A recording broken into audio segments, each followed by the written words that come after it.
தேவனுடைய பரிசுத்த நாமம் மகிமைப்படுவதாக.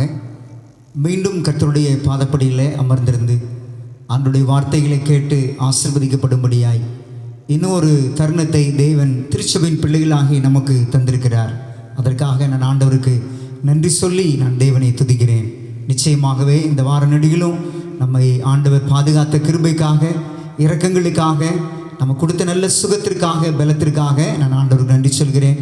இந்த நாளிலும் நீங்களும் உங்களை ஆண்டவருடைய சமூகத்தில் அர்ப்பணம் செய்து ஒவ்வொரு நாளும் ஆசீர்வாதமாய் நீங்கள் இருந்திருந்ததற்காக நான் கர்த்தருக்கு உங்கள் மூலமாய் நன்றி சொல்லுகிறேன். நிச்சயமாகவே இந்த ஆராதனை பொழுதிலே நம்ம கடந்து போகும்படியாக இருக்கிறோம்.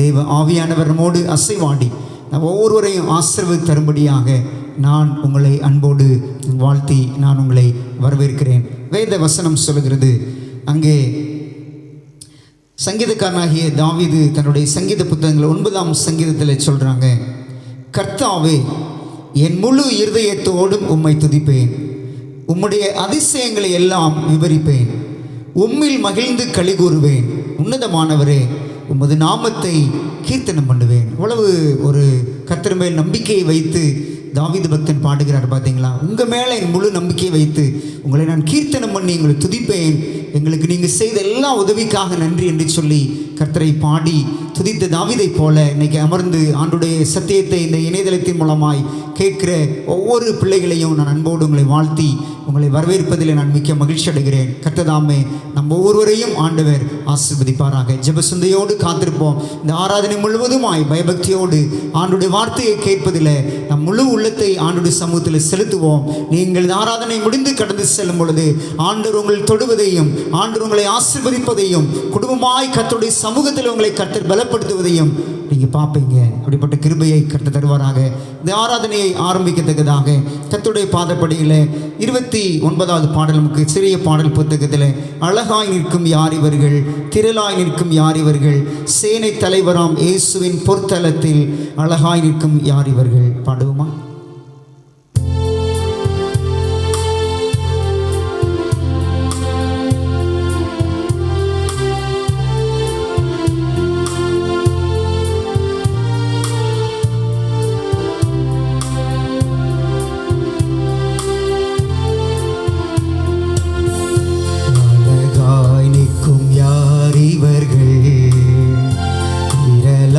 நிற்கும் யார் இவர்கள், சேனை தலைவராம் இயேசுவின் பொற்தலத்தில் அழகாய் நிற்கும் யார் இவர்கள், சேனை தலைவராம் இயேசுவின் பொற்தலத்தில் அழகாய் நிற்கும் யார் இவர்கள்.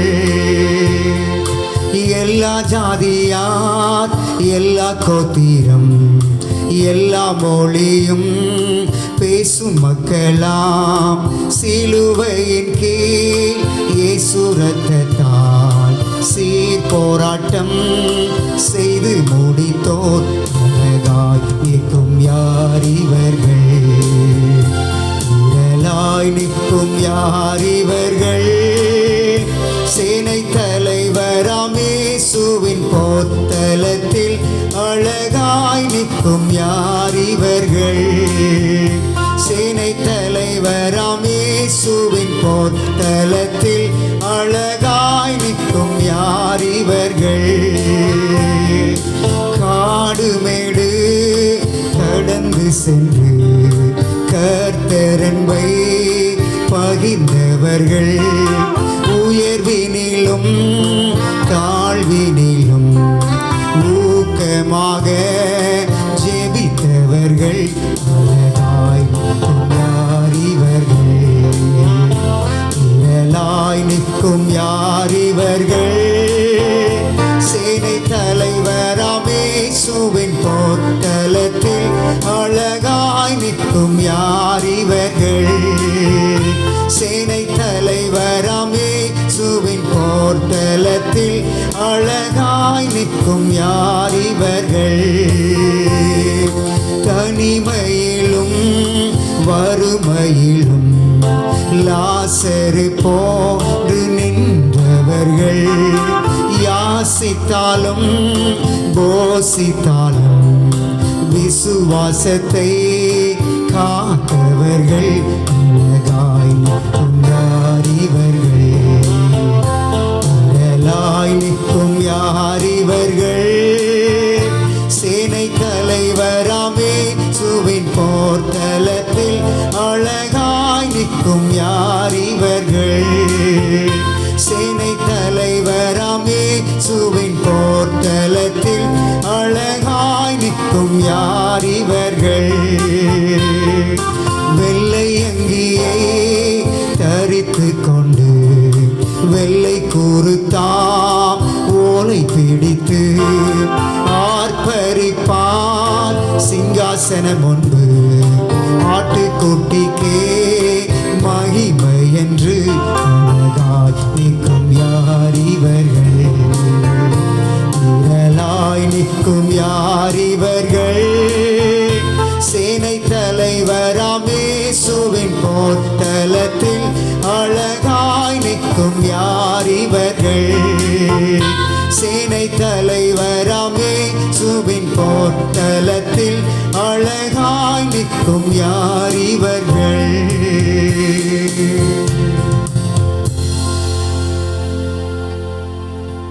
ஜெபிப்போமா. பரிசுத்தமும் கிருபையும் அன்பும் நிறைந்த பரலோகத்தின் நல்ல தகப்பனே, இந்த பரிசுத்தமான ஆராதனை வேலைக்காய் உம்மை துதிக்கிறோம், நாங்கள் ஸ்தோத்திரிக்கிறோம்ப்பா. தெய்வீக பாதத்திலே அமர்ந்திருந்து இந்த இணையதளத்தின் வாயிலாக உம்மை நாங்கள் சந்திப்பதிலையும் உம்மை நோக்கி நாங்கள் ஜெபிப்பதிலையும் எங்களுக்கு நீங்கள் கொடுத்த மாபெரும் கிருபைக்காக நாங்கள் ஸ்தோத்திரிக்கிறோம்.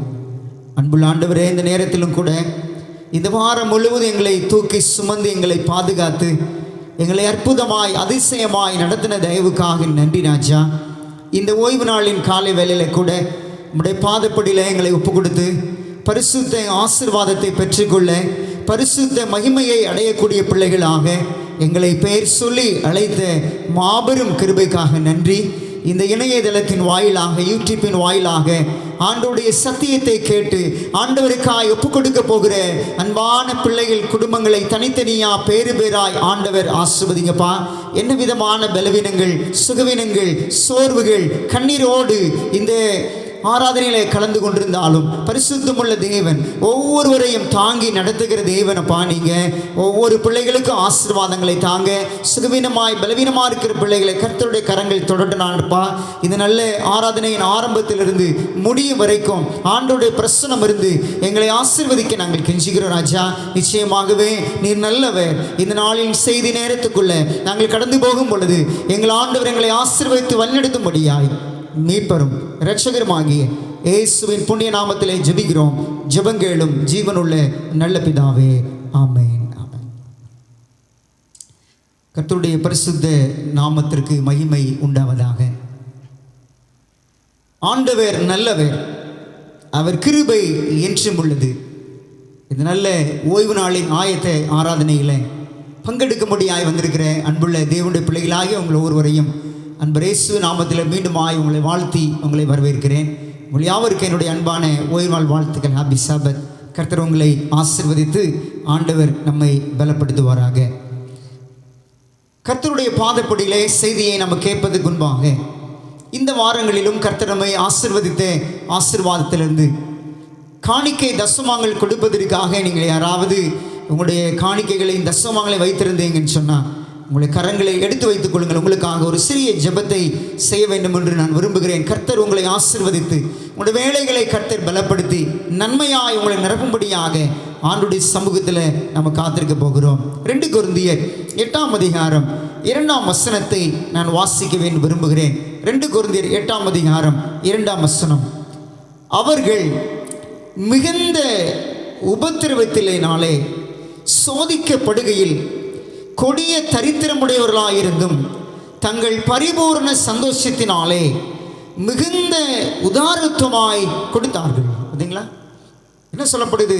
கொரிந்து திருச்சபையின் பிள்ளைங்க மிகுந்த உபத்திரவத்தினாலே சோதிக்கப்படுகையில் கொடிய தரித்திரம் உண்டான அந்த சமயத்தில் கூட அங்கு மக்கதோனிய நாட்டை பற்றி கொரிந்து திருச்சபை பார்த்து சொல்கிறார். அவங்க எப்படி இருந்தாங்கன்னா மக்கதோனிய நாட்டுக்காரங்க மிகுந்த உபத்திரவத்தினாலும் தங்கள் பரிபூர்ண சந்தோஷத்தினாலே மிகுந்த உதாரத்துவமாய் கொடுத்தார்கள். கர்த்தர் உங்களை உதாரத்தமாய் கொடுக்கிறவராக மாற்றி கொண்டிருக்கிறார். எந்த உபத்திரவத்தில் நீங்கள் சகித்து சந்தோஷத்தினால் ஆண்டவருக்காய் நீங்கள் கலிகூறும் பொழுது உங்கள் குடும்பங்களை உயர்த்துகிறவர் நம்முடைய ஆண்டவர். கண்களை மூடி ஜெபிப்போமா? பரிசுத்தமும் கிருபை நிறைந்த அன்புள்ள ஆண்டவரே, அன்பான எங்களுடைய திருச்சபையின் பிள்ளைங்க இந்த தசவாங்கல் காணிக்கைகளை ஆண்டுடைய ஊழியத்திற்காய் கொடுக்கும்படியாய் காத்து கொண்டிருக்கின்ற வேளையில் தேவன் எங்களுக்கு உதவி செய்து எங்களை ஆசீர்வதிக்க மன்றாடி நாங்கள் கெஞ்சுகிறோம். இப்பொழுதும் தகப்பனே, இந்த நல்ல நேரத்திலும் பரிசுத்த ஆவியானவர் எங்களோடு கூட அசைவாடும்படி ஜெபிக்கிறோம். இந்த காணிக்கைகளை கையில் வைத்திருக்கிற பிள்ளைங்க குடும்பங்களெல்லாம் ஆசீர்வதிங்க. கொடுக்க முடியலன்னு சிக்கிற பிள்ளைகளெல்லாம் ஆசீர்வதித்து அவர்களும் ஆண்டவருக்கு தாராளமாய் கொடுக்க, ஆண்டவருடைய அன்பை ருசித்து பார்க்க கர்த்தர் கிருபை செய்தலும். இந்த வாரம் பிள்ளைகளை அற்புதமாய் நடத்தினது போல வரக்கூடிய வாரம் ஒரு குடும்பத்தின் பிள்ளைகளுக்கு கூட குறைகள் வராதபடி ஆண்டவர் ஆசீர்வதித்து வழிநடத்தும்படியாய் இயேசுவின் வழியாய் ஜெபிக்கிறோம் ஜீவனுள்ள நல்ல பிதாவே, ஆமென். தேவனுடைய பரிசுத்த நாமம் மகிமைப்படுவதாக. மீண்டும் இந்த நல்ல பரிசுத்தமான ஓய்வு நாளிலே உங்களை பார்ப்பதில் மிக்க மகிழ்ச்சி அடைகிறேன். இந்த காணொளி காட்சி மூலமாக நம்ம சந்திப்பதில், இந்த யூடியூப் மூலமாக நம்ம இணையதளத்தில் சந்திப்பதில் நான் மிக்க மகிழ்ச்சி அடைகிறேன். கர்த்தருடைய வார்த்தையை இன்று நான் உங்களோடு கூட நான் ஒரு சில காரியங்களை தியானிக்கும்படியாக கடந்து வந்திருக்கிறேன். இந்த நாளில் தியானிப்பதற்காக எடுத்துக்கொண்ட வேத பகுதி 92ஆம் சங்கீதத்தை 12 to 15 வரைக்கும் வாசித்து ஒரு சில ஆவிக்குரிய பாடங்களை நாம் கற்றுக்கொள்ளும்படியாக இருக்கிறோம். 92ஆம் சங்கீதம் 12 to 15 வரைக்கும் வாசித்து ஒரு சிறிய தியானத்திற்குள்ளாக நான் உங்களை வழிநடத்த வேண்டும் என்று ஆசைப்படுகிறேன். வாசிக்கிறேன். நீதிமான் பனையை போல செழித்து லீபோனில் உள்ள கேதுருவை போல வளருவான். கர்த்தருடைய ஆலயத்திலே நாட்டப்பட்டவர்கள் எங்கள் தேவனுடைய பிரகாரங்களில் செழித்திருப்பார்கள். கர்த்தர் உத்தமர் என்றும் என் கண்மலை ஆகிய அவிடத்தில் அநீதி இல்லை என்றும் விளங்க பண்ணும்படி அவர்கள் முதிர் வயதிலும் கனி தந்து புஷ்டியும் பசுமையுமாய் இருப்பார்கள். நல்ல நேரத்தில் கூட இந்த வசனத்தை தியானிக்கும் முன்னாடி கண்களை மூடி ஜெபிப்போம். பரிசுத்தமும் கிருபையும் அன்பு நிறைந்த ஆண்டவரே, இந்த தியானத்திற்குள்ளே கடந்து போகிறோம்.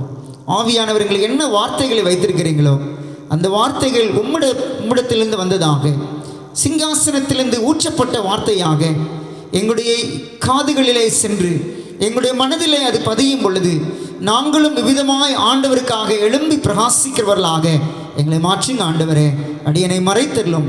அடியனுடைய வார்த்தை ஒவ்வொன்றும் உம்முடைய சிங்காசனத்திலிருந்து வந்து பிள்ளையுடைய இருதயங்களை நிரப்பக்கூடிய வார்த்தையாய் இருக்க தேவன் உதவி செய்யும்படியாய் இயேசுவின் மூலமாய் ஜெபிக்கிறோம் ஜீவனுள்ள நல்ல பிதாவே, ஆமென். 92ஆம் சங்கீதம் 12ஆம் வசனம் சொல்கிறது, நீதிமான் பனையை போல செழித்து லீபோனில் உள்ள கேதுருவை போல வளருவான். ஆண்டவர் அருமையான வாக்குத்தத்தங்களை கொடுத்திருக்கிறார். நீதிமான் கர்த்தருக்கு பயந்து அவர் வழிகளிலே நடக்கக்கூடிய தேவனுடைய பிள்ளைகள் பனையை போல செழித்து வளருவார்கள். அதோடு நிற்கல. இன்னைக்கு நான் விசேஷமாய் நான் உங்களோடு பகிர்ந்து கொள்ளக்கூடிய காரியம் என்னவென்று சொன்னால், லீபோனில் கேதுருவை போல வளருவான். இந்த வசனத்தின் இந்த வார்த்தையின் அடிப்படையிலிருந்து இன்றைக்கு நான் உங்களோடு இந்த செய்தியை நான் பகிர்ந்து கொள்ள வேண்டும் என்று ஆசைப்படுகிறேன். லீபோன் நாட்டின் கேதுரு மரம் எப்படி இருக்குங்கிற ஒரு சில முன்னுரைகளை நான் உங்களோடு சொல்ல வேண்டும் என்று ஆசைப்படுகிறேன். கேதுரு என்கிற இந்த வார்த்தை, இந்த மரத்தினுடைய வார்த்தை கிட்டத்தட்ட 65 தடவையும் கேதுரு மரம் என்ற 6 இடங்களிலும் வேதத்திலே சொல்லப்பட்டிருக்கிறது. கேதுரு அப்படிங்கிற வார்த்தை 65 இடங்களிலும், கேதுரு மரம் என்ற பயன்பாடுகள் 6 இடங்களிலும் சொல்லப்பட்டிருக்கிறது. இந்த லீபனோன் என்று சொன்னால் வெண்மலை என்பது பொருள். வெண்மையான மலை, அழகான பனி பெய்யக்கூடிய மலை. இந்த பாலஸ்தீனத்தின் வடமேற்கில் உள்ள ஒரு மலை நாடாக இந்த தேசமானது இருப்பதை பார்க்கலாம். இன்னும் சொல்ல போனால் எர்மோன் மலை இங்குதான் உள்ளது. இதன் சிகரங்கள் பனியிலே மூடப்பட்டிருப்பதால் வெள்ளை மலை போல அங்கு எங்கு பார்த்தாலும் காட்சியளிப்பதினாலே வெண்மலை என்று அழைக்கப்படுகிறது. ஆதி காலத்தில் இம்மலை சரிவுகளில் தான் அங்கு நிறைய கேதுரு மரங்கள் நிறைய நின்றனலாம். இங்கிருந்து தான் சாலமோன் தேவாலயத்தை கட்டுவதற்காக மரங்களை தேர்வு செய்யும் பொழுது இந்த பகுதியிலிருந்து வளர்ந்த உயரமான இருக்கிற மரங்களை அவன் ஆலயத்திற்கு பணியாக கொண்டு போனான் என்பதை பார்க்கலாம். இங்கு நன்கு வளர்ச்சி அடைந்த ஒரு கேதுரு மரத்தின் அடியில் அது படர்ந்து காணப்படும். அந்த கேதுரு மரத்தின் அடியில் 5000 பேர் தங்கக்கூடிய அளவில் அவ்வளவு படர்த்தியாக உயரமாய் இருக்கக்கூடும் மடம். ஆகவேதான் வேதம் சொல்கிறது, நீதிமான்களின் செழிப்பை இந்த லீபோனின் கேது மரம் இணையாய் சொல்லப்பட்டிருக்கிறது. அந்த மரம் எப்படி செழிப்பாய் அநேகருக்கு பாதுகாப்பு தங்குவதற்காக அது செழித்திருக்கிறது போல, ஆண்டவருக்கு பயந்திருக்கிற நீதிமான்கள் கூட எந்த நெருக்கடி வந்தாலும், எந்த போராட்டம் வந்தாலும், கொரோனா போன்ற தொற்றுகள் வந்தாலும், ஆண்டவருடைய பிள்ளைங்க அவருடைய சமூகத்தில் தங்கும் பொழுது அவர் சொல்றாரு, லீபோனில் கேதுரு மரத்தை போல செழித்திருப்பார்கள். எனக்கு அன்பான ஆண்டுடைய பிள்ளைங்களே, இந்த மரம் அவ்வளவு அற்புதமான மரம். வேதம் சொல்லுகிறது, அதைத்தான் நம்ம வாசம் இல்லையா, லீபோனில் கேதுருவை போல வளருவான். ஆண்டவருக்கென்று தன்னை ஒப்பு கொடுத்து ஒரு மனிதன் ஞானமொழுக்கு எடுத்து வருவான் என்று சொன்னால் அவன் அப்படியே இருக்க மாட்டான். இந்த கேதுரு மரத்தை போல வளரக்கூடியவனாய் இருப்பான். இந்த மரம் நம்ம கற்றுக் கொடுக்கிற காரியம், நம்ம ஆண்டவருடைய பிள்ளைகள் வளர வேண்டும். ஆவிக்குரிய வாழ்க்கையில நாம் வளர்ந்து ஆண்டவரின் ஆசீர்வாதத்தை பெற்றுக்கொண்டு நாம் காணப்பட வேண்டும் என்று சொல்லப்படுகிறது. இன்னும் பார்த்தீங்க அப்படின்னா, இந்த கேதுரு மரங்களின் வேர் வெகு தூரம் படர்ந்து செல்லுமாம். இன்னும் விசேஷமா சொல்ல போனா, பாறைகளுக்குள்ளாய் சென்று அந்த பாறைகளை இறுக்கமாய் அந்த ஆணி வேர்கள் பிடித்து கொள்ளுமா. இன்னும் பார்த்தீங்க அப்படின்னு சொன்னா, அப்படி இறுக்கமாக அந்த ஆணிவேர் அந்த பாறைகளையும் இறுக்கமாக பிடிச்சு கொண்டதுனால என்ன புயல் காத்து அடித்தாலும், எந்த விதமான மழை பெய்தாலும், எந்த விதமான சூறாவளி போன்ற பிரச்சனை வந்தாலும் இந்த மரம் அசையவே அசையாது. ஏன் அப்படின்னா, அதனுடைய வேர் எங்க இருக்குது அப்படின்னா, கற்பாறையில் உள்ள இருக்கிற பாறையை இறுக்கமாய் பிடித்து கொண்டிருக்கிறது. எனக்கு அன்பான பிள்ளைங்களே, கற்பாறையாம் இயேசு கிறிஸ்துவை நீங்கள் நானும் பற்றி கொண்டிருந்தால், கற்பாறையாகிய கண்மலையாகிய இயேசு கிறிஸ்துவை நம்முடைய வாழ்க்கையிலே அதிகமாய் நெருக்கமாய் உறவு கொண்டு அவரை இறுக்கமாய் பற்றி கொண்டால், வேதம் சொல்கிறது, அந்த மரத்திற்கு புயல் சூறாவளி காற்று வந்து அது அசைந்து ஒரு நிமிஷம் கூட கீழே விழாமல் பிடித்து கொண்டது போல, இன்னைக்கு நமக்கு வரக்கூடிய பிசாசு கொண்டு வரக்கூடிய சோதனைகள், கண்ணிகள், பிரச்சனைகள், ஆவிக்குரிய வாழ்க்கையில் விழக்கூடிய தன்மைகள் கொண்டு வந்தாலும், நீங்கள் நானும் கிறிஸ்துவாம் அந்த இயேசுவின் பாறையை கட்டி பிடித்து கொண்டால் நமக்கு அசைக்கப்படவே மாட்டோம். அதனால தான் தாவீது அடிக்கடி சொல்வாரு, என் கண்மலையாகி கர்த்தாவே அப்படிம்பாரு. ஏன்னா கண்மலை, அந்த கண்மலை மேலே எவ்வளோ தூரம் புயல் அடித்தாலும், எவ்வளோ தூரம் போராட்டம் வந்தாலும் அந்த கண்மலை அசையாமல் நிற்கிறது போல, கிறிஸ்துக்குள்ளாக வேரொன்றி நிற்கிற நீங்கள் நானும், சத்தியத்தில் கிறிஸ்து மேலே பாறையாகிய அவருக்குள் வேரொன்றி நிற்கிற நீங்களும் நானும் கூட உறுதியாய் நின்றால் நம்மையும் ஒன்றும் அசைக்க முடியாது என்பதுதான் இந்த கேதுரு மரம் நமக்கு கற்றுக் கொடுக்கிற பாடமாய் இருக்கிறது. இன்னும் சொல்ல போனால், இந்த மரங்களின் கிளைகள் ஒன்றோடொன்று உராய்ந்து கொண்டிருக்குமாம். சில நேரங்கள் நீங்கள் பார்த்துருவீங்க, காட்டில் மரங்கள் ஒன்றோடு ஒன்று உரசும். சில நேரங்கள் காட்டுகள் நீங்கள் தனியாக போனீங்கன்னா அங்கே அந்த மரங்கள் உரசுவதை பார்த்து பயம் உண்டாகும். ஏன்னா சத்தம் எழுப்பும். நான் அந்த அனுபவப்பட்டிருக்கேன். கொடைக்கானலில் சில நேரங்களில் அங்கே ஒரு விசுவாசி முன்னாடி இருந்தால் அவங்கள பார்க்க போவேன். சில நேரங்களில் காடுகளில் தனியாய் அங்கே பார்க்க சுற்றி போகும்போது தனியாக பயமாக இருக்கும். காடுகள் அவ்வளவு மரங்கள் சத்தம் போட்டு சத்தம் கொடுக்கும். இந்த கேதுரு மரங்களுடைய கொப்பு கிளைகள் ஒன்றோடு ஒன்று உரசும் பொழுது அதனாலே என்ன உண்டாகும் என்று சொன்னால், பிசின் போன்ற கசிவு ஏற்படுமாம். பிசின் போன்ற கசிவு அங்கு ஏற்படுமாம். அந்த பிசின் ஏற்படும் பொழுது கேதுருவின் பிசின் நறுமணம் மிக்கத்தக்கதாய் இருக்கிறது.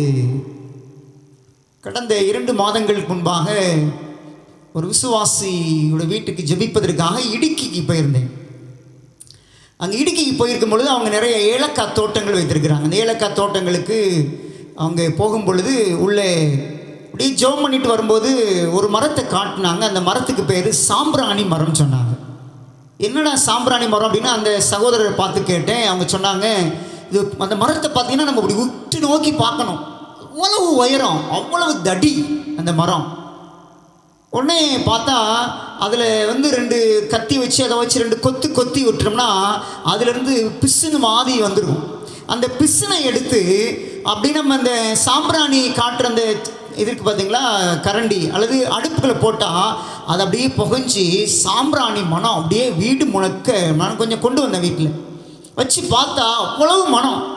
அப்போ மரங்கள் ஒன்றோடு உரசும் பொழுது அந்த கேதுரு மரங்கள்லேருந்து வரக்கூடிய அந்த அற்புதமான அந்த பிசின் தைலம் மூலமாய் அது நறுமணம் நிறைந்ததாய் காணப்படுமா. அதனாலே பூச்சிகள் அங்கு வர முடியாத சூழ்நிலையாகும். அதனால் அந்த மரத்தை அரிப்பதற்கோ அந்த மரத்தை வந்து கெடுப்பதற்கோ அந்த பூச்சி அரிக்கிற பூச்சி வராது. காரணம் அங்கு நறுமணம் வீசக்கூடிய அந்த பிசின் தைலம் இருக்கிறதுனால அவைகள் அப்படி இருக்கும். இன்னும் சொல்லப்போனால் சொல்கிறாங்க, லீபோனோனின் கடற்கரைக்கு 25 மைலுக்கு அப்பால் ஒருவர் கப்பலில் வந்தால் கூட இந்த இடத்துல கேதுரு மரம் இருக்கிறது அப்படின்னு கண்டுபிடிச்சிருவாங்களே. ஏன்னா அந்த பிசினுடைய தைலம் நறுமணம் அங்கு வரைக்கும் வீசுமா. நானுடைய பிள்ளைங்க எவ்வளவு அருமையான காரியம் பார்த்தீங்களா. காடுகளினுடனே ஊற்று தண்ணீரானது கேதுரு மரங்களின் வேர்களினால் சுத்திகரிக்கப்பட்டு அந்த தண்ணியை யாராவது குடிச்சாங்க அப்படின்னா மிகவும் இனிமையாகவும் இருக்குமா. அவ்வளவு சுத்தமான அந்த மரம், சுத்திகரிக்கக்கூடிய மரம் கூட இருக்கிறது. இந்த மலை சரிவுகளில் மக்கள் வசிக்க விரும்புவாங்க. ஏன்னா அந்த மரத்துக்களில் நல்ல மனமாக இருக்கும், நல்ல இணல் கொடுக்கும், அந்த வேர்களில் ஓடக்கூடிய தண்ணீர் குடிப்பதற்கு அவ்வளவு அற்புதமாக இருக்கும் அப்படின்னு சொல்லி ஆசைப்படுவாங்க.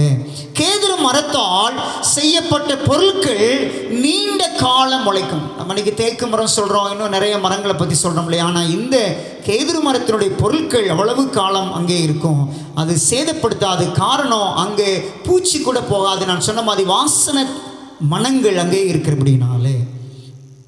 அங்கே உன்னத பாட்டு 3ஆம் அதிகாரம் 9ஆம் வாக்கியத்தில் வாசித்து பார்க்கிற பொழுது அங்கு சாலமோன் ராஜா அவருடைய அனுபவத்தை சொல்லும் பொழுது என்ன செய்கிறார் பாருங்க. வாசிக்கிறேன், 3ஆம் அதிகாரம் 9ஆம் வசனத்தை பாருங்க. சாலமோன் ராஜா தனக்கு லீபோனின் மரத்தினாலே ஒரு ரதத்தை பண்ணுவித்தார். அப்படின்னா அந்த ரதம் அவ்வளவு உறுதியாக இருக்கணும் அப்படின்னா அந்த கேதுரு மரம் அவ்வளோ உறுதியாக இருந்தது அப்படிங்கிறத பார்க்கலாம். பிரிட்டானில் பார்த்தீங்கன்னா ஒரு பொருட்காட்சி ஒன்று, அரும்பொருள் காட்சி ஒன்று இருக்குது. அந்த பொருட்காட்சி நிலையத்தில் ஒரு கேதுரு மரத்துண்டு இன்றைக்கும் பார்வைக்கு வைத்திருக்கிறாங்களாம். அதை வந்து பார்த்துட்டு மனத்தை பார்க்கும் பொழுது எவ்வளவோ ஆசையாக இருக்குமா. அப்போ தட்பவெட்ப மாற்றங்களால் லீபோனின் கேதுரு மரங்கள் அரிதாகி வருகின்றன. முன்னாடியில் நிறைய செழிப்பாக இருக்கும், ஆனால் இன்னைக்கு அந்த மரங்கள் மூலமாய் அங்கு வர முடியலை. ஏன்னா இந்த தட்ப வெப்ப நிலை மூலமாய் கால சீதோஷ நிலையினாலே அப்படி இருந்தது. கேதுரு அப்படின்னு சொன்னால் அரேபிய மொழியிலிருந்து வருகிறது. அதன் பொருள் என்னன்னா பலமும் திடமான அசையாத என்றும் அர்த்தம். 40 அடியிலிருந்து அது பறந்து விரிந்து காணக்கூடிய மரமாய் இந்த கேதுரு மரம் இருக்கும்.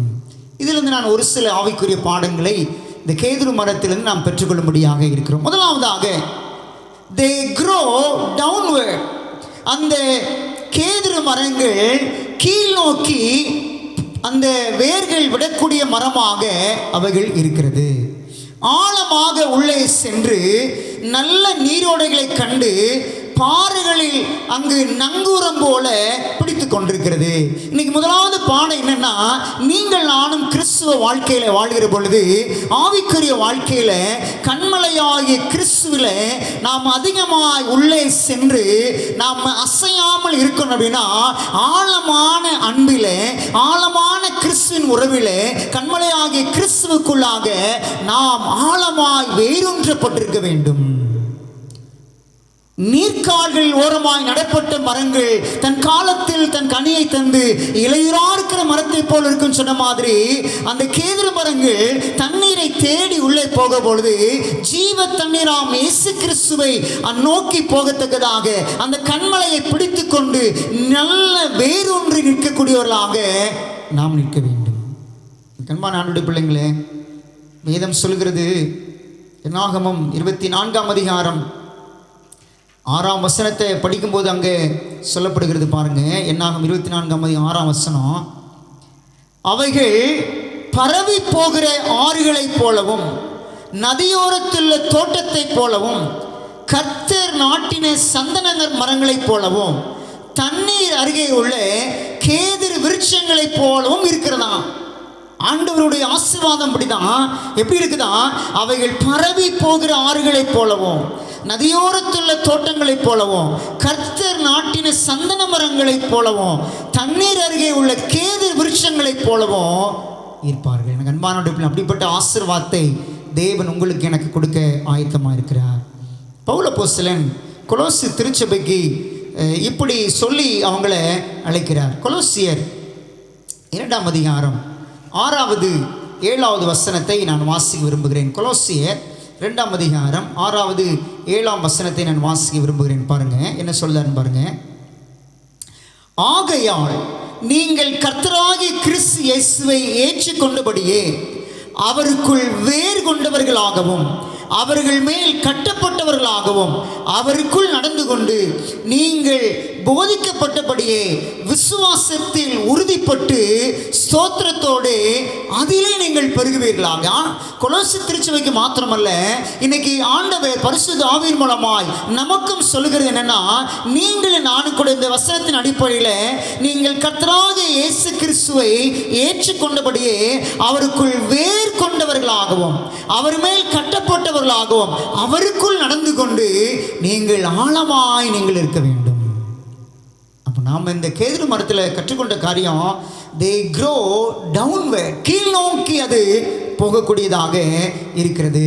அந்த வேர்களினுடைய 3 பயன்கள் என்ன அப்படின்னா, ஒரு தாவரம் உயிரோடு இருப்பதற்கு அந்த வேர் அவசியம், ஆணிவேர் அவசியம். அந்த வேர் இல்லைன்னா அந்த மரம் போயிடும். அதே மாதிரி நம்முடைய ஆவிக்குரிய வாழ்க்கையில் இந்த வேர் என்கிற நம்ம கிறிஸ்துவின் மேலே அழகா ஆழமாய் போடப்பட்ட நம்முடைய விசுவாசம் இல்லை அப்படின்னா நம்முடைய வாழ்க்கை வீணாக போகும் என்பதை நீங்கள் நானும் பார்க்க முடியும். நம்ம வாழ்வதற்கும் இயேசு என்கிற அந்த வேர் அவசியம். இரண்டாவதாக, வேரானது தாவரத்திற்கு ஊட்டச்சத்தை கொண்டு வந்து உறிஞ்சி கொடுக்கிறது. அதே போல நமக்கும் ஆவியானுடைய ஊட்டச்சத்து ஒவ்வொரு நாள் நம் வளர்வதற்கு அவசியமாய் இருக்கிறது. பார்த்தீங்களா? மூன்றாவதாக, அதே இடத்திலே உறுதியா இருக்க செய்ய வேர் பயன்படுத்தப்படுகிறது. அந்த மரம் அங்கு இங்கு அசையாம கீழே விழாம நிலைத்து நிற்கணும்னா அந்த வேர் அதே இறுக்கமா பிடிச்சிருக்கும். நம்ம கண்மலையாகிய கிறிஸ்துவை நம்ம இறுக்கமா பிடிச்சுக்கிட்டோம் அப்படின்னா நீங்கள் நானும் அசையவே மாட்டோம் என்பதை பார்க்கலாம். இரண்டாவதாக, they grows upward. இரண்டாவது, இந்த கேதுரு மரம் நமக்கு கற்றுக் கொடுக்கிற பாடம் என்னவென்று சொன்னால், அவைகள் மேல் நோக்கி பயணிக்கக்கூடியவைகளா. இந்த மரத்தை பார்த்தீங்கன்னா ரொம்ப உயரமாக இருக்கும். 120 to 150 அடி வரை உயரமாய் வளரும். இன்னைக்கு பவுல் சொல்றாரு, நாம் குழந்தையை போல இல்லாமல் குழந்தை காரியங்களை விட்டுவிட்டு நாம் வளர்கிறவர்களாய் நாம் இருக்க வேண்டும். எரேமியா சொல்றாரு, இன்னும் நான் பால் குடிச்சுக்கிட்டு இன்னும் நான் சின்ன பிள்ளைகளை போல நான் சாப்பிடாமல் கல்லான ஆகாரங்களை சாப்பிடத்தக்கதா அப்படின்னா கடினமான சத்தியத்தை என கிரகித்து கொண்டு நான் சத்தியத்தை உள்ளத்தில் வைத்து அந்த சத்தியத்தின் அடிப்படையில் நான் கிறிஸ்துவுக்குள்ள நான் மேல் நோக்கி பரலோகத்தை நோக்கி பார்த்து பரலோகத்தின் ஆசீர்வாதங்களை உற்று பார்த்து மேல் நோக்கி வளரக்கூடியவங்களாய் போகணும். ஒளிந்து நம்ம தவண்டு போயிடக்கூடாது, துவண்டு ஒளிந்து ஒன்றுமில்லாமல் போயிடக்கூடாது. நாம் உயிரை வளரக்கூடியவர்கள் தான், நாம் கீழே இருக்கக்கூடியவர்கள் அல்ல என்பதை உணர வேண்டும். ஒரு நாள் ஒரு விவசாயி தன்னுடைய விவசாய நிலத்தில் அங்கங்கே போய் பார்த்துக்கிட்டு ஒரு மரத்துக்கடியில் கொஞ்சம் முட்டைகள் இருந்ததுதான், நிறையா பறவைகள் முட்டைகள். இந்த பறவை முட்டையை எடுத்துட்டு கொண்டு அவர் என்ன செஞ்சார் அப்படின்னா, தன்னுடைய கோழி முட்டைகளோடு அடகாக்க வச்சிட்டார். இந்த கோழி முட்டையோடு அடகாக்கும் போது அந்த கோழி முட்டை குஞ்சு பொறிச்சிச்சு. அங்கே பார்த்தா ஒரு குஞ்சு வித்தியாசமாக இருந்தது. ஆனால் சின்னதில் எல்லாரும் ஒன்று போல் அங்கங்கே மேய ஆரம்பித்து கொண்டு இருந்தது. கொஞ்சம் வளர வளர அப்படியே அந்த கழுகு குஞ்சு, அது கழுகு முட்டை, கழுகு குஞ்சு இந்த கோழி குஞ்சுவோடு அங்கங்குமாய் குப்பையை கிளறி கொண்டே இருந்தது. ஒரு நாள் அப்படி போய்கிட்டு இருக்கும்போது மேலே ஒரு அழகான ஒரு கழுகை இந்த குஞ்சு பார்த்தது. ஐயோ, நம்முடைய இனம் மேலெல்லாம் இருக்குது, கழுகு, நான் கீழே இன்னும் இருக்கிறேன்னு சொல்லிட்டு அந்த கழுகு குஞ்சு நினைச்சுமா, இன்னும் நான் உயர இருக்க வேண்டியவன், மேலே போக வேண்டியவன், இன்னும் இந்த கோழியை போல குப்பையை கிளறி கொண்டு கீழே நான் இருக்கக்கூடாது, நான் மேலே செல்ல வேண்டும் என்று சொல்லி அந்த கழுகு குஞ்சு அப்படி மேலாக பறந்துதான். அன்பான ஆண்டுடைய பிள்ளைகளே, கேதுரு மரங்கள் உயர உயர வளர்ந்தது போல கர்த்தருடைய பிள்ளைகள் ஆவிக்குரிய வாழ்க்கையில உன்னதமான அந்த அனுபவங்களை எண்ணி பார்த்து நாம் வாழ்ந்தோம் என்றால் அதுதான் ஆண்டவர் கொடுக்கிற இரண்டாவது இந்த மரத்தின் ஆசீர்வாதம். மூன்றாவதாக என்ன ஆசீர்வாதம் என்று சொன்னால், they grow outward. அவர்கள் வெளிப்புறமாகவும் அவர்கள் பரம்பி இருக்கக்கூடிய ஆசீர்வாதங்களை பெற்றுக்கொள்ளுமாம். நான் சொன்ன மாதிரி நிழல் நிறைய கொடுக்கும். 5000 பேர் உட்கார மாதிரி நிழல் கொடுக்கும், பரம்பி இருக்கும். இன்னைக்கு ஆண்டவர் கொடுக்கிற இன்னொரு இந்த பாடம் என்னவென்று சொன்னால், நாமும் மற்றவர்களுக்கு பிரயோஜனம் உள்ளவர்களாய் நாம் வாழ வேண்டும். இன்னைக்கு எனக்கு மட்டும் போதும் அப்படின்னு சொல்லியிருக்காதபடி, நான் மட்டும் சத்தியத்தை கேட்டால் போதும் நினைக்காதபடி, நாம் மற்றவங்களுக்கும் இந்த ஆசீர்வாதமான வார்த்தைகளை சொல்லி அவர்களும் ஆசீர்வாதத்தை பெற்றுக்கொள்ள நாம் அவர்களை அழைக்க வேண்டும். ஒரு பெண்ணிடம் பார்த்து கேட்டாங்களாம், உங்களுடைய ஆவிக்குரிய அழகிற்கு, சரீர பிரகாரம் அழகு இல்லை, உங்களுடைய ஆவிக்குரிய அழகிற்கு என்ன காரணம் என்று அந்த பெண்ணை பார்த்து ஒருத்தர் கேட்டாங்களாம். அதற்கு அந்த பெண் சொன்னாங்களாம், நான் என்னை அலங்காரத்தினால் அலங்கரித்துக் கொள்கிறேன், மேக்கப் போட்டு நான் அலங்கரித்துக் கொள்கிறேன் அப்படின்னாங்க. உடனே இவர் பார்த்தார், என்ன மேக்கப், அப்படி எப்படி அவர் அலங்கரிக்காங்க அப்படின்னு சொல்லி அவங்க கேட்கும் பொழுது அவர் சொன்னாரா, அந்த அம்மா சொன்னாங்களாம், for my lips I use truth. நான் என் உதடுகளுக்கு போடக்கூடிய மேக்கப் என்னவென்று சொன்னால் உண்மையைத்தான், சத்தியத்தை தான் நான் பேச வேண்டும் என்று என்னுடைய மேக்கப்பை நான் போடுவேன். ரெண்டாவது சொன்னாங்களாம், for my voice I use kindness. என்னுடைய வார்த்தைகள், சத்தத்தை நான் மற்றவங்களோடு நான் பகிர்ந்து கொள்ளும் பொழுது இரக்கமுள்ள கனிவான வார்த்தைகளைத்தான் நான் பகிர்ந்து கொள்வேன் என்று சொன்னாங்களாம். மூன்றாவது சொன்னாங்களாம், for my ice I use compassion. என்னுடைய கண்களுக்கு நான் போடக்கூடிய மேக்கப் என்னவென்று சொன்னால் அது என்னன்னா இரக்கமுள்ள, என் கண்களுக்கு போடக்கூடியது இரக்கமுள்ள. நான் யாரெல்லாம் பார்க்கிறேனோ அவங்க மேலே நான் இரக்கத்தை பார்க்கிறேன், அவங்க மேலே இரக்கத்தை காட்டுவதற்காக நான் பார்க்கிறேன் என்று அவங்க சொன்னாங்களாம். மூணாவது சொன்னாங்களாம், for my hands I use charity. என்னுடைய கரங்களை நான் எப்படி பயன்படுத்துகிறேன் என்று சொன்னால், அதை எப்படி மேக்கப் போடுறேன்னு சொன்னால் உதவி செய்வதற்காக என் கரங்களை நான் பயன்படுத்துகிறேன். அவங்க சொன்னாங்களா, ஐ யூஸ் ஃபிகர், பார்வை. என்ன அப்படின்னா அப்ரைச்சஸ்னஸ், நான் நீதிமானாக இருப்பதற்கும் சரியான பார்வையை பார்ப்பதற்காக என்னுடைய பார்வையை மேல் நோக்கி அப்ரைட்னஸ் என்று சொல்லக்கூடிய இடத்துல நான் பார்க்கிறேன் என்று சொன்னாங்களாம். அடுத்து சொன்னாங்களாம், for my heart I use love. நான் என்னுடைய இருதயத்தை, என்னுடைய மனங்களை நான் மேக்கப் செய்வதற்காக நான் பயன்படுத்தக்கூடிய காரியம் என்று சொன்னால் அன்பு. இவ்வளோ அருமையான அனுபவம் பார்த்தீங்களா? இன்றைக்கி நம்ம எப்படி அலங்கரித்து கொண்டிருக்கிறோம், ஆண்களும் பெண்களும் நம்ம எப்படி அலங்கரித்து கொண்டு நம்ம எப்படி கிறிஸ்டியன் பிள்ளைகளாய் காட்ட முடியும்? இந்த சகோதரியை போல அவங்க உதடுகளுக்கு உண்மையும், அவங்களுடைய சத்தத்திற்கு இரக்கத்தையும் கனிவையும், அவங்களுடைய கண்களுக்கு இரக்கமுள்ள கண்களாக, அவருடைய கரங்களிலே உதவி செய்யத்தக்கதாக, அவருடைய பார்வை மேல் நோக்கி பார்க்கத்தக்கதாக, அவருடைய இருதயமானது அன்பிலே நிறைந்திருந்ததுனால அநேகர் அவங்களை கவரக்கூடிய அளவில் அவங்க அலங்காரமாக இருந்தாங்க. இதுதான் உண்மையான அலங்காரம். இதைத்தான் ஆண்டவர் அலங்காரம் என்று சொல்கிறார். என்னை யாருக்கும் பிடிக்கவில்லை என்று சொன்னால் சகோதரி சொல்றாங்க, ஜெபம் செய்வேன். இதுதாங்க உண்மையான அழகு. இதுதாங்க உண்மையான வளர்ச்சி. ஆண்டவர் சொல்கிறாங்க பார்த்தீங்களா, அந்த கேதுரு மரம் படர்ந்து வளர்ந்து விரிந்து கிடந்ததான். அதே மாதிரி இந்த சகோதரியுடைய குணங்கள் எல்லாருக்கும் விரிந்து காணப்பட்டபடினாலே அவங்க அலங்காரமாக இருந்தாங்களாம். கேதுரு மரத்தை போல அழகுள்ளவங்களாக செழிப்பாக வளரக்கூடியவங்களாக இருந்தாங்களாம். இந்த செய்தியை கேட்டுக்கொண்டிருக்கிற தேவனுடைய பிள்ளைகளாக நீங்கள் நானும் ஆண்டவருக்குள்ளாக நீங்கள் நானும் வளர வேண்டும் என்று சொன்னார். கர்த்தருடைய பாதப்படியில் உங்களை என்னை ஒப்புக் கொடுத்து அதன்படி நான் வாழ வேண்டும் என்று சொன்னால் அவருடைய கேதுரு வாசனை நன்றாக இருக்க வேண்டும். இன்னொரு பாடம் என்ன அப்படின்னா, அந்த கேதுரு மரத்தில் பூச்சிகள் அரிக்கவே அரிக்காது. ஏன் பூச்சி அரிக்காது அப்படின்னா, அந்த மரம் முழுக்க வாசனை திரவியங்கள் ஏராளமாய் அங்கே இருக்கும். அந்த பிசின் உரசும் பொழுது இந்த உரசுற அனுபவம் என்ன அப்படின்னா, நமக்கு வரக்கூடிய உபத்திரவங்கள் தான் இந்த உரசல்.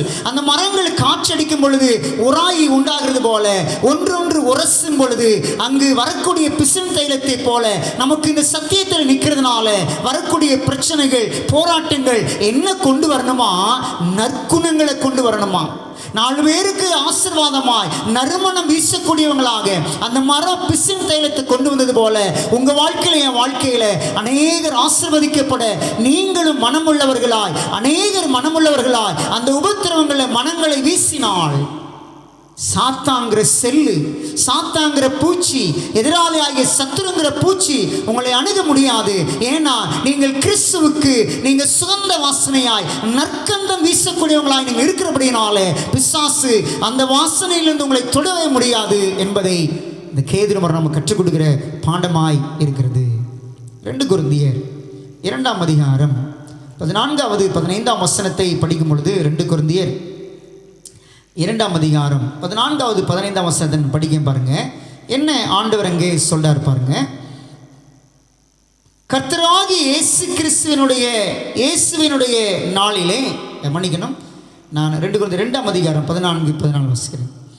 கிறிஸ்துவுக்குள் எப்பொழுதும் எங்களை வெற்றி சிறக்க பண்ணி எல்லா இடங்களிலும் எங்களை கொண்டு அவரை அறிகிற அறிவின் வாசனையை வெளிப்படுத்துகிற தேவனுக்கு ஸ்தோத்திரம். உங்க மூலமா வாசனையை தேவன் காட்டும்படியாய் உங்க குணம் மாறிடுச்சா? நம்மை சாத்தான் தொடாதபடிக்கு நம்முடைய உபத்திரவங்களிலே வாசனையை கொடுக்கக்கூடியவங்களாக நம்ம மாறி இருக்கிறோமா? அதான் ஆண்டவர் சொல்றாரு, கிறிஸ்துவுக்குள் எப்பொழுதும் எங்களை வெற்றி சிறக்க பண்ணி எல்லா இடங்களிலேயும் எங்களை கொண்டு அவரை அறிகிற அறிவின் வாசனையை வெளிப்படுத்துகிற தேவனுக்கு ஸ்தோத்திரம். 15ஆம் வசனம் சொல்லுது, ரட்சிக்கப்படுகிறவர்களுக்குள்ளேயும் பாருங்க, கெட்டு போகிறவர்களுக்குள்ளேயும் நாங்கள் தேவனுக்கு கிறிஸ்துவின் நற்கந்தமாய் இருக்கிறோம். இல்லைங்களா? இதுக்கு தான் ஆண்டவர் அழைச்சிருக்கிறார். இந்த உலகமானது கெட்டு அழிந்து போகிற உலகங்களிலே நாம் நின்று அவங்க நம்முடைய வாசனையை பார்த்து அநேகர் அந்த இடத்துல வாசம் செய்ய விரும்ப வேண்டும். கேதுரு மரங்களிலே அநேகர் வாசனம் செய்ய விரும்புவார்கள், அங்கே உட்கார விரும்புவார்கள், படுத்திருக்க விரும்புவார்கள். அதே மாதிரி இந்த அழிந்து போகிற உலகத்தில் இருக்க ஜனங்கள் இந்த நற்கந்தங்கள் வீசக்கூடிய அந்த மனத்தை நோக்கி நம்மை நோக்கி வர வேண்டும், நம்மோடு வாசம் செய்வதற்கு அவங்க கடந்து வர வேண்டும் என்று ஆண்டவர் விரும்புகிறார். கடைசியாக ஒரு காரியத்தை நான் சொல்லி முடிக்க வேண்டும் என்று விரும்புகிறேன். அங்கு லேவியாராகமம் 14ஆம் அதிகாரம் 49லிருந்து 52 வரைக்கும் நான் வாசிக்க போகிறேன். லேவியாராகமம் அங்கே 14ஆம் அதிகாரத்துக்கு நம்ம திருப்பி கொண்டீங்கன்னா 49லிருந்து 52 வரைக்கும் நான் படிக்க போகிறோம். இங்கே அருமையான ஒரு காரியத்தை சொல்லி நான் உங்களோடு நிறைவு செய்ய விரும்புகிறேன். நான் வாசிக்கிறேன் பாருங்கள். 49லிருந்து வாசிக்கிறேன் நான். அப்பொழுது வீட்டிற்கு தோஷம் கழிக்க 2 குருவிகளையும், நல்லா கவனிங்க, கேதுரு கட்டையையும் சிவப்பு நூலையும் ஈசோப்பையும் எடுத்து ஒரு குருவியை ஒரு மண்பாண்டத்தில் ஊற்றின் மேல் கொண்டு கேதுரு கட்டைகளையும் ஈசோப்பையும் சிவப்பு நூலையும் உயிருள்ள குருவியையும் எடுத்து இவைகளை கொல்லப்பட்ட குருவியின் இரத்தத்திலும் ஊற்றிலும் தோய்த்து வீற்றின் மேல் 7 தரம் தெளித்து குருவியின் இரத்தத்தினாலும் ஊற்று நீரினாலும் உயிருள்ள குருவியினாலும் கேதுரு கட்டையினாலும் ஈசோப்பினாலும் சிவப்பு நூலினாலும் வீட்டிற்கு தோஷம் கழிக்க வேண்டுமா. இந்த நாட்களில் குஷ்டரோகி இருந்தாங்க. இந்த குஷ்டரோகி தன்னுடைய குஷ்டரோகம் மாறணும் அப்படின்னு சொன்னால் அவங்க பயன்படுத்துறது குருவியினுடைய ரத்தம், ரெண்டாவது கேதுரு கட்டைகள், மூன்றாவது நம்ம இங்கே பார்த்த மாதிரி ஈசோப், இவையெல்லாம் எடுத்து இதை பயன்படுத்தினால் அது மூலமாக அந்த வீட்டில் இருக்கக்கூடிய தோஷம், நீ உலகத்தார் தோஷங்க அந்த தோஷம் சொல்லலை, குஷ்டரோகத்தினால் வரக்கூடிய அந்த கிருமிகளை மாற்றுவதற்கு இவைகள் பயன்படுத்தப்படுமா. கண்மானுடைய பிள்ளைங்களே, குஷ்டரோகிகளை சுத்தப்படுத்துவதற்கு இந்த மரம் உதவியாக இருந்தது என்றால் பார்க்கலாம். உங்களை என்னையும் கேதுரு மரம் அப்படிங்கிற இந்த மரத்திலிருந்து கற்றுக்கொண்டது போல நம்முடைய பாவம், குஷ்டரோகம் என்கிற பாவம், நம்முடைய ஒவ்வொரு பாவத்தின் வரக்கூடிய ஒவ்வொரு சாபங்களை மீட்பதற்கு இயேசு கிறிஸ்துவினுடைய அந்த சிலுவை மரத்தின் அடியிலே கடந்து போனாள். ஒரு தியாகத்தை எண்ணி பார்த்தாள். அவர் சிலுவையிலே வடித்த அந்த இரத்தங்களை உற்று நோக்கி பார்த்தாள். நீங்கள் நானும் அவருடைய சமூகத்தில் பாவத்தை அறிக்கை செய்யாமல் இருக்க முடியாது. அன்பான ஆண்டுடைய பிள்ளைங்களே, இந்த சத்தியத்தை கேட்டு ஆண்டுடைய சமூகத்தில் இன்றைக்கி நம்ம படித்த இந்த வேத வசனத்தின் அடிப்படையில் ஆண்டவர் உங்களை என்னையும் செழிப்பாய் மாற்ற விரும்புகிறார்.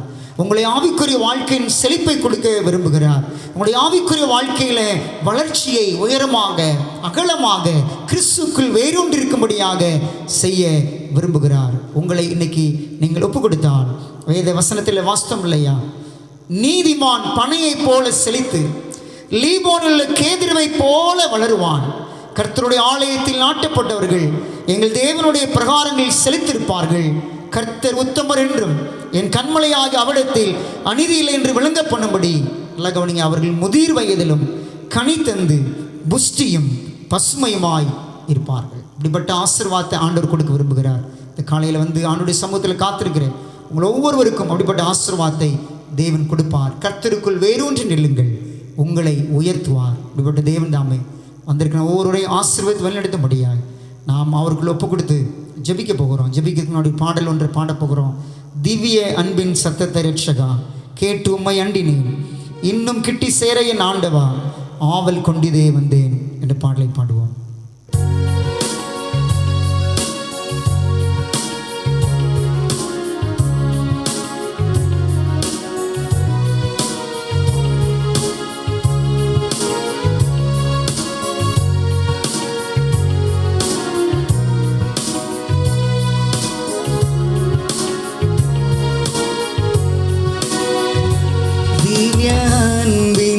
சத்தத்தை ரட்சகா கேட்டு உம்மை அண்டினே, இன்னும் கேட்டி சேர என் ஆண்டவா ஆவல் கொண்டீதோ வந்தே, இன்னும் கேட்ட சேர்த்து கொள்ளுமே பாடுபட்ட நாயகா, இன்னும் கீட்ட கீட்ட சேர்த்து கொள்ளுமே ஜீவன் தந்த ரட்சகா, என்னை மோற்றுமே இந்த நேரத்தில் சொந்தமாக்கி கொள்ளுமே, உம்மை வாஞ்சையோ எந்த உள்ளத்தில் நாடி தேட செய்யுமே, இன்னும் கேட்ட சேர்த்து கொள்ளுமே பாடுபட்ட நாயகா, இன்னும் கேட்ட கேட்ட சேர்த்து கொள்ளுமே ஜீவன் தந்த ரட்சகா, திருப்பாதத்தில் தங்கும் போதெல்லாம் பேரானந்தம் காண்கிறே, உம்மை நோக்கி வேண்டுதல் செய்கையில் மை சந்தோஷமாகிறே,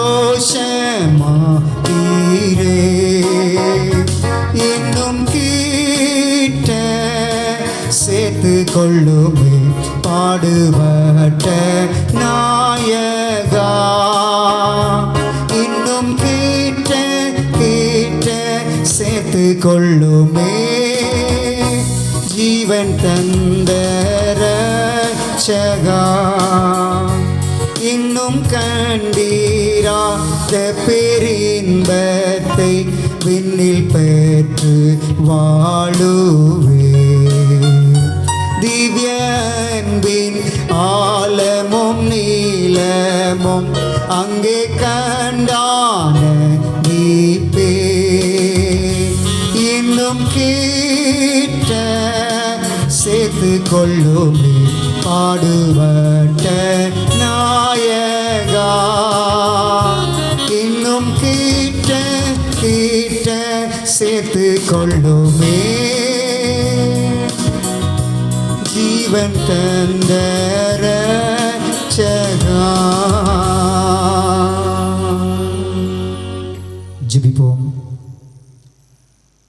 ஒருவராய் பெரிய அற்புதங்களையும் அதிசயங்களையும் செய்து வழிநடத்தி வருகிற எங்கள் அன்புள்ள ஆண்டவரே, உம்மை ஆராதனை செய்யும்படியாய் இந்த நல்ல நேரத்தை எங்களுக்கு கொடுத்ததற்காய் நாங்கள் ஸ்தோத்திரிக்கிறோம்.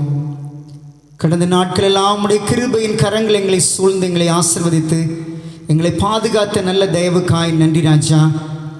ஆலயங்கள் திறக்கப்படாத சமயங்களில் இப்படிப்பட்ட இணையதளத்தின் வாயிலாக நாங்கள் இணைந்திருந்து ஆண்டவருடைய வார்த்தையை கேட்டு நாங்கள் பலன் கொள்ளவும், எங்களுடைய ஆவிக்குரிய விசுவாசத்தில் நாங்கள் உறுதியாய் தரித்து நிற்கவும் எங்களுக்கு தேவன் கொடுக்கிற பலத்திற்காய் நாங்கள் ஸ்தோத்திரிக்கிறப்பா. எங்களுடைய வீடுகளெல்லாம் ஆலயமாய் மாறிக்கொண்டிருக்கவும், எங்களுடைய இல்லங்கள் எங்களுடைய உள்ளமெல்லாம் கிறிஸ்துவானவர் ஆவியானவர் தங்கக்கூடிய பரிசுத்த ஆலயமாய் இருப்பதற்காய் நாங்கள் ஸ்தோத்திரிக்கிறோம் ராஜா. எங்களுடைய பாவங்களையும் அக்கிரமங்களையும் மீறல்களையும் அவிசுவாசங்களையும் ஆண்டவர் எடுத்து போட்டு இந்த நாளிலே தேவ பாதத்திலே கடந்து வந்து இந்த இணையதளத்தின் வாயிலாக இணைந்திருக்கிற அன்பான ஆண்டுடைய பிள்ளைகளாய் ஒவ்வொருவரையும் ஆண்டவரே ஆசீர்வதிக்க மன்றாடி கெஞ்சி கேட்கிறோம். இந்த ஓய்வு நாளின் காலை வேளையில நாங்கள் படித்த நல்ல ஓய்வு நாள் பள்ளி பாடங்களுக்காய் ஸ்தோத்திரிக்கிறோம். அதே போல தெய்வீக ஆராதனைகளும் ஆண்டவரே உம்முடைய பிரசன்னம் இருந்து உம்முடைய கிருபையின் ஆவியானவர் எங்களோடு அசைவாடினதற்காய் இன்னைக்கு நாங்கள் படித்தோமே அப்பா. கேதுரு மரங்களுடைய குணங்களிலிருந்து அருமையான நல்ல பாடங்களை நாங்கள் கற்றுக்கொள்ளும்படியாய் தேவ ஆவியானவர் எங்களோடு இடைப்பட்டதற்காக ஸ்தோத்திரம் அப்பா. இந்த கேதுரு மரத்தை போல நாங்கள் செழித்து ஆண்டவருக்காய் வளர்ந்து அநேகருக்கு நற்கந்தம் வீசக்கூடிய பிள்ளைகளாக நாங்கள் மாற எங்கள் தேவன் எங்களுக்கு இரக்கம் செய்யவும் கிருபை செய்யவும் நீங்கள் எங்களுக்கு உதவி செய்யும்படியாய் ஜெபிக்கிறோம்ப்பா. உன்னதத்திலிருந்து எங்கள் ஒவ்வொருவரையும் எங்களுடைய குடும்பங்களையும் தனித்தனியா பேரு பேராய் ஆசீர்வதிங்கப்பா. சிறு கை குழந்தைகள், சிறு பிள்ளைங்க, வாலிபர்கள், பெரியோர்கள், வயோதிபர்கள் ஒவ்வொருவருக்கும் சமாதானத்தையும் ஆசீர்வாதங்களையும் எங்கள் தேவன் தந்தருளும்படியாய் மன்றாடி ஜெபிக்கிறோம். கர்த்தாவே, இந்த நல்ல நேரத்தில் அப்பா இந்த சத்தியத்தை கேட்டு ஆண்டவருக்காய் ஒப்பு கொடுத்த அருமையான குடும்பத்தின் ஒவ்வொரு பிள்ளைகளுக்கும் வேண்டிய ஆசீர்வாதங்களை தாங்க மனபாரத்தோடு, கண்ணீரோடு, கவலையோடு, பிரச்சனையோடு, போராட்டங்களோடு யாராவது உடைய சமூகத்தில் மனபாரத்தோடு என்றால் இன்றைக்கே உடைய ஆசீர்வதிக்கிற உடைய வல்லமையான உடைய அற்புதம் செய்கிற கரங்கள் ஒவ்வொரு மேலும் பட்டு ஆண்டவரே, மகனே மகளே நீ சொஸ்தமாகு, நான் உன்னை ஆசீர்வதிக்கிறேன் என்று சொல்லி என்னுடைய நினைவு எல்லாம் உன்னை ஆசீர்வதிப்பதற்காகத்தான் என்கிற வாக்குத்தத்தங்களுக்காய் ஸ்தோத்திரம் ஸ்தோத்திரம் ஸ்தோத்திரம் ஆண்டவரே. நிச்சயமாகவே தேவன் இந்த இணைந்திருக்கிற அருமையான ஒவ்வொரு விசுவாச பிள்ளைகளையும் குடும்பங்களையும் ஆண்டவருடைய அற்புத கரங்கள் ஆசீர்வதிக்கிற கரங்களாலே ஆசீர்வதிங்கப்பா. எங்களுடைய உலகளாவிய அட்வென்ட் திருச்சபைக்காய், விசுவாச குடும்பங்களுக்காய், ஊழியங்களுக்காய், ஊழியக்காரர்களுக்காய், தலைவர்களுக்காய் நாங்கள் ஜெபிக்கிறோம். எங்களுடைய பள்ளிக்கூடங்களுக்காய், பள்ளியை நடத்துகிற பிள்ளைகளுக்காய், ஆண்டவர் வேலை செய்கிற எல்லா பிள்ளைகளையும் ஆசீர்வதிக்க கெஞ்சுகிறோம். கர்த்தாவே, நீ நல்லவரும் நீ மன்னிக்கிறவரும் கிருபை பொருந்தினவருமாய் இருப்பதற்காக ஸ்தோத்திரம் ராஜா. சீக்கிரமாய் நாங்கள் ஆலயத்தில் வந்து ஆண்டவரை ஆராதனை செய்ய ஒருவரை சந்தித்து நாங்கள் நல்ல வாழ்த்துக்களை சொல்ல எங்களுக்கு கர்த்தர் கிருபையை தாங்க. இந்த கொரோனா மிகவும் குறைந்து கொண்டிருப்பதற்காக ஸ்தோத்திரம் தகப்பனே. நன்றி ராஜா. அன்புள்ள பிதாவே, இந்த ஏழை ஜெபங்களை கேட்பதற்காக ஸ்தோத்திரம் ஆண்டவரே. தொடர்ந்து இந்த கொரோனா தொற்று முற்றிலும் குறைந்து போக அன்புள்ள ஆண்டவரே எல்லாம் சகஜ நிலைக்கு வரத்தக்கதாக ஆண்டவர் கிருபையை தாங்க. இன்னும் இந்த கொரோனால பாதிக்கப்பட்டு சுகவீனமாய் பலவீனமா இருக்கிற பிள்ளைகள் எல்லாரையும் ஆண்டவர் ஆசீர்வதித்து அற்புத சுகத்தை ஆசீர்வாதங்களை எங்கள் தேவன் தாங்க. இன்னும் அப்பா நாங்கள் ஜெபித்த பிள்ளைகளுக்கு நல்ல சுகத்தை கொடுத்து வீடுகளுக்கு திரும்பி செய்ததுக்காய் நன்றி நன்றி சொல்லுமை துதிக்கிறோம். இன்னும் பிள்ளைங்க வீட்டில் தங்கியிருக்கும் பொழுதும் ஆண்டவர் அந்த பிள்ளைகள் எந்த தீங்கு வராதபடி ஆச்சரியமாய் அற்புதமாய் பாதுகாக்கப்பட தேவன் கிருபை செய்ய நாங்கள் ஜெபிக்கிறோம். கர்த்தாவே, தொடர்ந்து இந்த நல்ல நேரத்திலும் கொரோனா நாட்களில் மருத்துவர்கள், செவிலியர்கள், காவல் காக்கிற பிள்ளைகள், அமைச்சர்கள், இன்னும் முதலமைச்சர், இன்னும் ஆண்டவரை கீழே பணி செய்கிற ஒவ்வொரு பிள்ளைகள், துப்புரவு செய்கிற பிள்ளைகள் எல்லாரையும் ஆண்டவர் ஆசீர்வதித்து அவர்களுக்கு எந்த தொற்றும் பரவாதபடி கர்த்தர் காத்துக்கொள்ள விசேஷமாய் ஜெபிக்கிறோம். இன்னும் அப்பா அங்கே ஜெபிக்க வேண்டும் என்று கேட்டுக்கொண்டு ஒவ்வொரு பிள்ளைகளுக்காக, குடும்பங்களுக்காக விசேஷமாய் வருகிறோம். ஆண்டவர்களை ஆசீர்வதிங்க. இந்த ஆராதனை முழுவதும் எங்களோடு இருந்ததுக்காய் நன்றி. தொடர்ந்து இந்த ஓய்வு நாளின் மதிய வேளையில் நாங்கள் ஆசீர்வாதத்தை பெற்றுக்கொள்ள கிருபையை தாங்க. வரக்கூடிய வாரமும் எங்களுக்கு ஆசீர்வாதமான வாரமாய், கிருபை பொருந்தின வாரமாய், நன்மையை பார்க்கக்கூடிய வாரமாய், ஆரோக்கியம் நிறைந்த வாரமாய் எங்கள் வாழ்க்கையில் இருக்க தேவன் கிருபை செய்ய நாங்கள் ஜெபிக்கிறோம். நல்ல ஆராதனையை எங்களுக்கு நல்ல இசைக்கருவி வாசித்து இந்த காரியங்களை ஒழுங்கு செய்த பாஸ்டர் கிதியோன் அவங்களுக்காய், அவருடைய குடும்பத்திற்காய், அவருடைய ஊழியங்களுக்காய், திருச்சபைகளுக்காய் ஜெபிக்கிறோம். ஒவ்வொருவரையும் ஆசீர்வதிங்க, காத்துக்கொள்ளுங்கப்பா. நன்மையினாலே நிரப்புங்க. எல்லாவற்றையும் பாடுபட்டு மரித்து உயிர் தெளிந்து எங்கள் மீட்பெரும் ரட்சகருமாகிய இயேசுவின் மூலமாய் ஜெபிக்கிறோம் ஜீவனுள்ள நல்ல பிதாவே, ஆமென். என் ஆத்துமாவே கர்த்தரை ஸ்தோத்திரி, என் முழு உள்ளமையுடைய பரிசுத்த நாமத்தை ஸ்தோத்திரி. என் ஆத்துமாவே கர்த்தரை ஸ்தோத்திரி, அவர் செய்த சகல உபகாரங்களை மறவாதே, ஆமென். நம்முடைய கர்த்தராக இருக்கிற இயேசு கிறிஸ்துவின் கிருபையும் பிதாவாகிய தேவனுடைய அன்பும் பரிசுத்த ஆவியானுடைய வழிநடத்தலும் ஆசீர்வாதமும் ஆறுதலும் தேர்தலும் தேவ சமாதானமும் தேவதூர்கள் பாதுகாப்பு வழிநடத்தலும் இந்த நாளிலே இதில் கலந்து கொண்டு நம்முடைய ஆசீர்வாதத்தைக்காக காத்திருந்த ஒவ்வொரு பிள்ளைகளோடும் நம்முடைய கிருபை இன்னும் இன்னும் சதா காலங்களில் தங்கியிருப்பதாக, ஆமென். ஆமென். தேவன் தாமே நம்ம ஒருவரையும் ஆசீர்வதிப்பாராக. இந்த நல்ல தெய்வீக ஆராதனையில் பங்கெடுத்த கர்த்தருடைய பிள்ளைகளாக ஒவ்வொருவருக்கும் அன்பு இயேசுவின் மூலமாக நன்றி சொல்கிறேன். God bless you. God bless you.